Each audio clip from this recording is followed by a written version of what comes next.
Our time is limited, but I want to briefly go back in time a little bit. I was here in 2000 for the funeral of your father. You assumed the position of president, and at that time, some people had real hopes for you as a reformer to change things, to bring more democracy to this country. In fact, however, critics and analysts said you pulled back. You pulled back to the point where now you were being branded other things than reformer. You were branded dictator and much worse.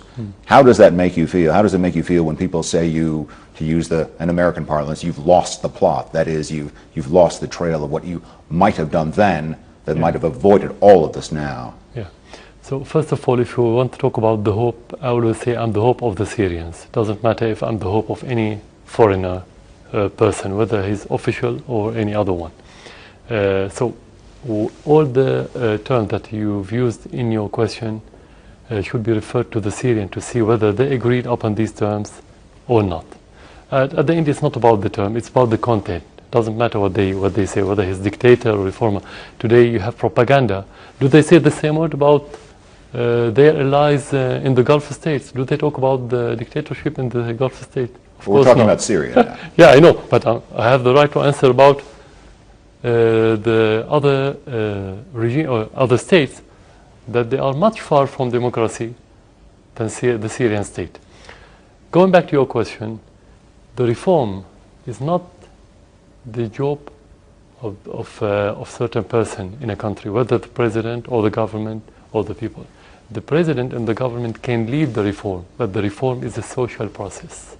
It's a social process, and it's influenced by many different things, including the external factors, whether you have a war, whether you have stability, whether you have better economic conditions, whether you have very bad ideologies coming from abroad. So talking about the reform in the way that I presented at the very beginning, and I still believe in the same concept and values and principle, you should have democracy that reflects our own traditions. But democracy is not a goal, it's a means to reach the prosperity. And democracy based on accepting the other. When you have a closed ideology and many taboos that prevent you from accepting the other cultures in your country, you are going backward. Doesn't matter what the president do in that regard. Not the constitution, not the law, not any other process can make the democracy real one, realistic one in such a society. Only when the society makes this democracy, you can talk about it. It's a culture. So I'm still a reformer. I still believe in these same values. But if you go back to the history of the last decades, the most complicated situations happening in our region, this is one of the reasons why the democracy, not in Syria, in the whole region, is going backward. We are going farther from democracy, not closer. But again, to stay with your country and to stay with a little bit of recent history, move back just 2.5 years ago this week. That was the first protests here in this country. Yeah. People said that was still a sign that people were unhappy, your own Syrian people, about your moves to democracy, and that was simply what they were asking for: more democracy, more reform. They weren't even asking for you to step down at that time. Right. Critics will say you moved in too hard, too fast, with tanks, targeting protesters, torturing, et cetera, et cetera. That is the critique of yours, and you once again missed another chance. Yeah. How do you feel about that 2.5 years on? That's a very simple question. If you want to oppress those people because we don't accept their request, why did the president himself, I said in one of my speeches at the very beginning of the conflict, why did I have to say publicly that those people have legitimate demand? This is first. Second, if we are going to use the force, why did we change the constitution? Why did you change the law? Why did you have now more than 15 new parties in Syria, political party? Why did you change so many laws that they asked for? Because we knew that it wasn't about democracy. If they asked for democracy, how did they kill some of those people? I'm not generalizing. Some demonstrators demonstrated for the reason that you've mentioned, but some others, they killed soldiers and they killed policemen in the first week of the conflict. What's the relation between asking for democracy and killing and assassinating? So we have to be very precise in differentiating between people who ask for democracy and terrorists. This is first. Second, part of those people who were opposing the government at the very beginning, today they support the government against the terrorists. Because they ask for reform, but they didn't ask for terrorists. So you are talking about two different completely situations between the beginning of the conflict and today. So we're still moving forward in the path of the democracy. And part of the solution that I just mentioned a few minutes ago, when we sit around the table, the Syrian people will say, what's the best constitution? What's the best political system? Do they want it parliamentarian, presidential, quasi-presidential, and so on? So what laws do they want? Everything. So it's not the president who's going to set. If the people want to set up their new system, it's a democracy. But you bring up a point that leads to my next question. Some people will say that you have just waged a war of attrition. That is, that you have waited and ground people down. And some of those that felt very peacefully that they wanted a change here in democracy, now after 2.5 years of fighting, they're willing to give in a little bit. And at the outset, you talked about terrorists coming inside, and now you've allowed, or you've created a situation on the ground because of this long period for the terrorists to come here. My point is, you're not really changing people's minds, you're just forcing them into this box where we're 2.5 years on, we're 110,000 people dead, cities in ruins, and you're hoping that your people will just surrender to the idea. I mean, is that really where you wanted to go with this whole thing? So the core of the idea that I created the atmosphere to invite terrorists to Syria. You held on long enough. You held on long enough against the demands of people who wanted peaceful demands. From the very beginning, we accepted the demands. From the very beginning, you accepted demands. From the very beginning, before the terrorists, all those foreigners coming to Syria, from the very beginning, in 2011, 2 months after 6 days after the conflict, we said we were going to change, and we started the process of changing the constitution 2 or 3 months after the beginning.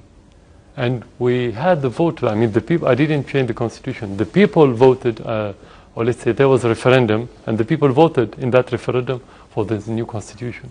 At the beginning of 2012, in February, before the end of 1 year of the conflict. So what you're saying is far cry from reality. It's completely different story. It's not none of these things happening in Syria. It's about maybe another country.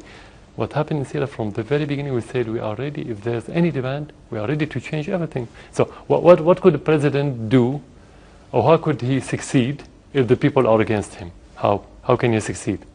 Just you want to be president just for the sake of being president? That's not realistic. It's impossible. Do your tactics in this war, do you back your tactics in this war? I mean, a year ago we stood in Homs, one of your great cities, and we watched as your artillery, which was lined up around the outskirts of the city, pound again and again, relentlessly, the center of the city.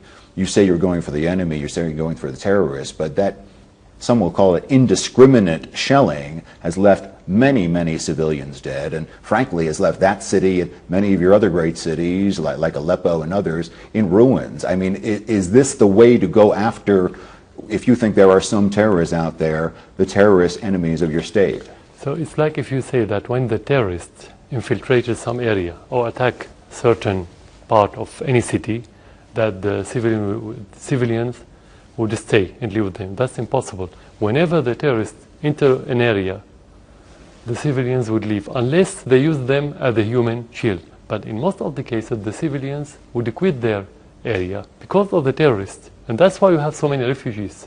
So in most of the cases, the Syrian army attack area where there's no civilians living in it.